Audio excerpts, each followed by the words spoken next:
আচ্ছা, খুব সহজ একটা ওয়ার্ড আমরা আজকে লিখবো, ফ্লাওয়ার। ফ্লাওয়ার ফ্লাওয়ার অর্থ আমরা কি জানি? ফ্লাওয়ার অর্থ ফুল। আচ্ছা, এই ফ্লাওয়ার থেকে আমরা আর কি করতে পারি? এই ফ্লাওয়ারের ফ্লো লিখতে পারি, FLOW, ফ্লো। ফ্লো মানে কি? প্রবাহ। ইয়ারটা বাদ দিয়ে দিলে কি হয়? শুধুমাত্র ফ্লো হয়। তো ফ্লো অর্থ হলো প্রবাহ। আচ্ছা, এখন এই ফ্লো এর আমরা কি করব?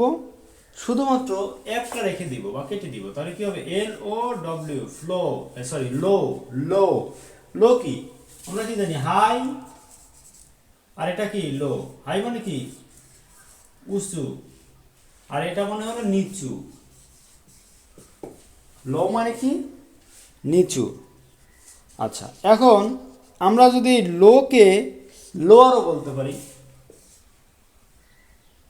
এই যে এখানে LOF বাদ দিয়ে দিলে আমাদের কিন্তু এই অর্থটা চলে আসতেছে, LOWER, লোয়ার। লোয়ার অর্থ কি? লোয়ার অর্থ নিচু বা নিম্নতর, এরকম। আচ্ছা, এখন এই লোয়ার থেকে আমরা আর বাদ দিব, এখান থেকে এল বাদ দিব, তাহলে কি হয়? OWE। ও মানে কি? ও মানে হলো ঋণী, ঋণ থাকা, হ্যাঁ, বা ধারগ্রস্ত থাকা। কি? ধারগ্রস্ত থাকা।